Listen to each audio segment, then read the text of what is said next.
But first we have our second spotlight reader. He is part of the NYC Dads group. He's written a wonderful piece.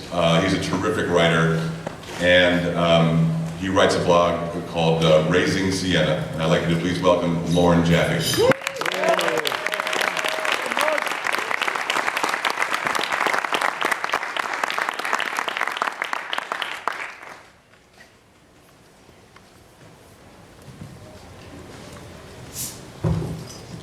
Hi.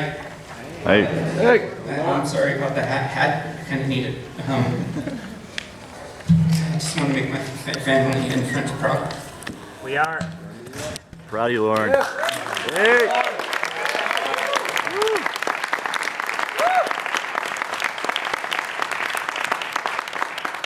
So this is called Do I Really Like What I Like?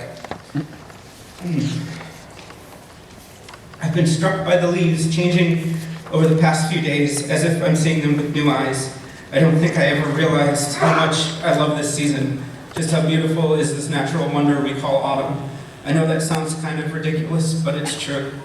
One of the many hard aspects about depression is that it dulls the senses and forces you to question not just your likes and your loves, but your entire existence. When I had my first nervous breakdown back in 1996, I became very existential about life. I broke down religion, societal rules and mores, and the mind to the point where the floor had been swiped from beneath me and I felt like I was flailing through space. I came to the conclusion that everything was arbitrary, that had I been born in Africa or the Middle East or in a different time period, everything I believed would be different, and that everything I'd ever known was somehow affected by those who came before me. I did my best to convince everyone I knew about this, and found it astonishing while some people refused to accept my newfound discoveries about life. Eventually I recovered, though not fully. My existential beliefs are still with me, though not to the point where I cannot function. And after my second breakdown in 2010, I began to attack myself even more than ever. One of the main questions was, who am I? And coupled with that was, do I really like what I like? I'm not talking about people, obviously. I love Elaine and Sienna, my parents, my sister, my friends. What I mean by this is if someone led me into liking something, say baseball, can I really claim it as my own? Further, I've become the person who needs to check reviews before I can decide if I like something. If it's against the grain, I'm scared to say I liked it. If Rotten Tomatoes gave a film 96% positive and I didn't like it, I'm afraid to voice my opinion. It's a horrible thing when you no longer trust your own opinion. I love reading, but sometimes I feel like I'm doing it just so I can say I've read X number of books.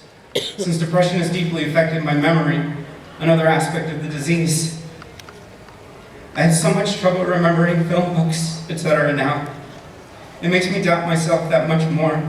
But over the last couple of weeks, a couple of my true likes have come to surface.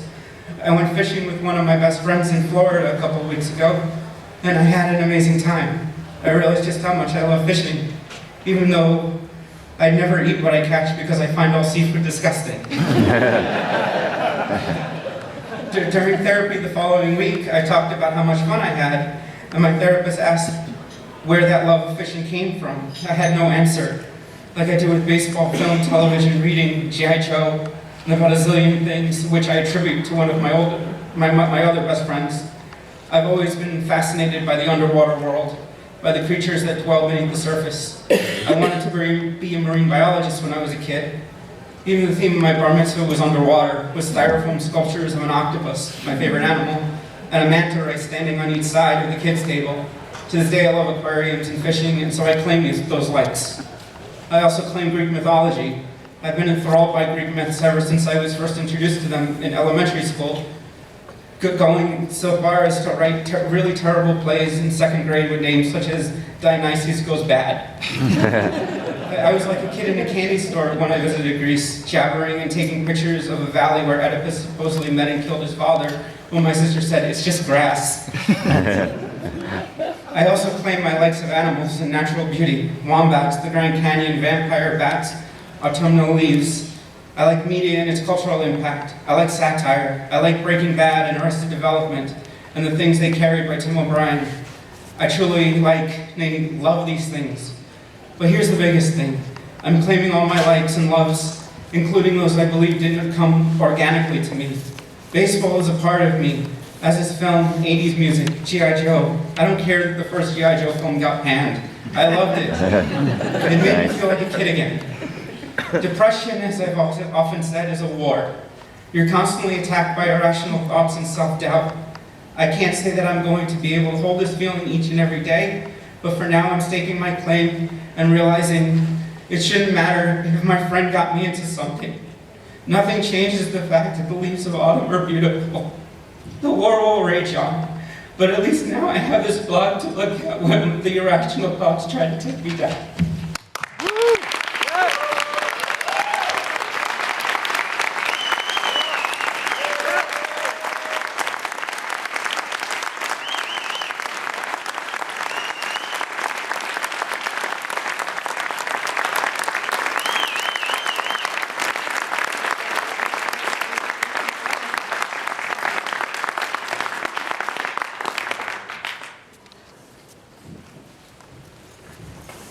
Thank you, Lauren.